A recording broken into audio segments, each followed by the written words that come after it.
hope you are doing well. This is Tejashwini Reddy. Welcome back to my channel, Happy Belly. నేను ఇవాళ జంతికలు, వీటిని మురుకులు అని కూడా అంటారు, ఎలా తయారు చేయాలో చెప్పబోతున్నా.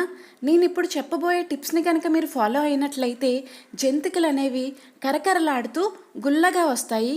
ఇంకెందుకు ఆలస్యం, దీన్ని తయారు చేసుకునే విధానం ఏంటో చూసేద్దామా. నేను ఇక్కడ 1 కేజీ బియ్యం పిండిలో 50 గ్రాముల శనగపిండిని వేసి మొత్తం అంతా కలిపి తీసుకున్నా. ఇప్పుడు దీనిలో 2 టేబుల్ స్పూన్ల వాము, రుచికి సరిపడా ఉప్పు, 2 టేబుల్ స్పూన్ల కారం, మీరు కారానికి బదులు పచ్చిమిరపకాయ గుజ్జును కూడా వేసుకోవచ్చు. వేసుకుని మొత్తం అన్నీ కలిసేలాగా ఇక్కడ వీడియోలో చూపిస్తున్న విధంగా బాగా కలపాలి. కలుపుకున్న తర్వాత పిండిని మధ్యలో గుంటలాగా చేసుకోవాలి. ఇప్పుడు దీనిలో బాగా మరిగించుకున్న వేడి నీటిని కొద్ది కొద్దిగా పోసుకుంటూ పిండిని మొత్తం కలుపుకోవాలి. నీళ్ళనేవి వేడిగా ఉన్నాయి కాబట్టి నేను ఇక్కడ అట్ల పుల్ల హెల్ప్తో కలుపుతున్నా, మీరు ఏదైనా గరిటెతో కలుపుకోవచ్చు.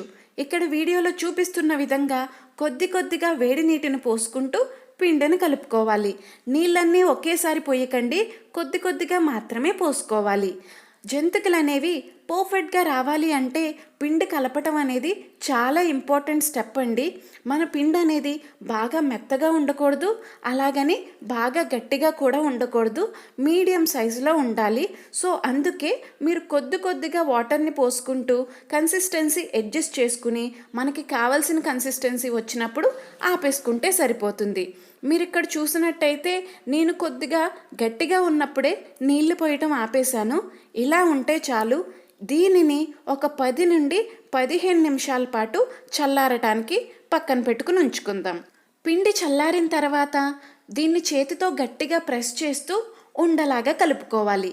మనం చపాతీ పిండి ముద్దను ఏ విధంగా అయితే కలుపుతామో సేమ్ దీన్ని కూడా అదే విధంగా కలుపుకోవాలి. ఇక్కడ మనకి పిండి అనేది రెడీ అయిపోయింది.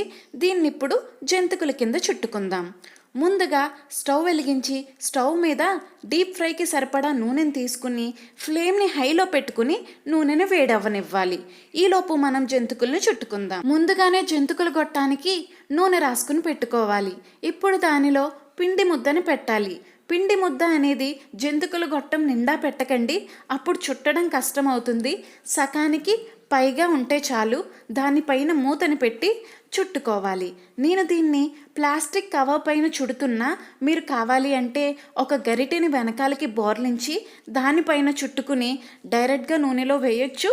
లేకపోతే బాగా వచ్చిన వాళ్ళు ఏం చేస్తారంటే మరుగుతున్న నూనెలోనే చుట్టేసుకుంటారు. మీకు ఎలా వస్తే అలా చెయ్యండి. ఇలా చుట్టుకున్న వాటిని ఒక్కొక్కటిగా తీసుకుంటూ మరుగుతున్న నూనెలో వేసుకోవాలి. నూనెలో వేసుకునేటప్పుడు ఫ్లేమ్ అనేది హైలో పెట్టుకోవాలి. అన్నీ వేసేసిన తర్వాత మీడియం ఫ్లేమ్లోకి పెట్టుకుని వేయించుకుంటే సరిపోతుంది.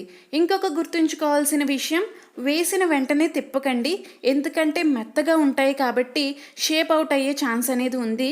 సో కొంచెం గట్టిపడిన తర్వాత జాయిగా ఒక సైడ్ నుండి ఇంకొక సైడ్కి తిప్పుకోండి.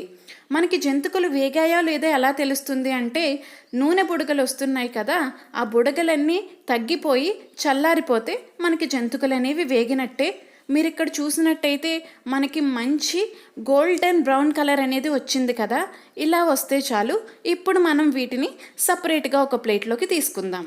నేను దీనిని చిల్లెల గిన్నెలో వేస్తున్నా, ఎందుకంటే ఆయిల్ ఏమన్నా ఉంటే కిందకి దిగిపోతుందని. మీ దగ్గర ఇలాంటి గిన్నె ఉంటే దానిలో వేసుకోండి, లేకపోతే బటర్ పేపర్ మీద అయినా వేసుకోండి. అది ఆయిల్ మొత్తం పీల్చేస్తుంది.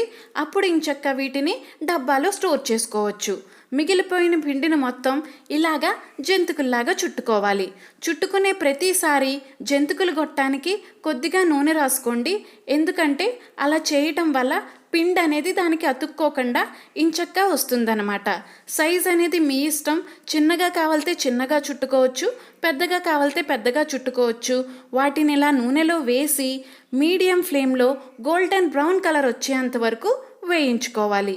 మనం దీనిలో కారం వేసిన మూల మనకి ఇలాగా రెడ్ కలర్లో వచ్చాయి. ఎవరైతే పచ్చిమిర్చి గుజ్జు వేస్తారో వాళ్ళకి కొంచెం తెల్లగా వచ్చినప్పుడే తీసేసుకుంటే సరిపోతుంది. చూసారు కదండి జంతికలను ఎలా తయారు చేసుకోవాలో. చాలా సింపుల్. మొత్తం అంతా పిండిని కలుపుకోవటంలోనే ఉంటుంది. మీరు కావాలి అంటే దీనిలో నువ్వులు వేసుకోవచ్చు, కొంతమంది సగ్గుబియ్యం కూడా వేసుకుంటారు. మీకు కానీ ఈ వీడియో నచ్చినట్టయితే లైక్ చేయండి, షేర్ చేయండి, మా ఛానల్ని సబ్స్క్రైబ్ చేయటం మాత్రం మర్చిపోకండి.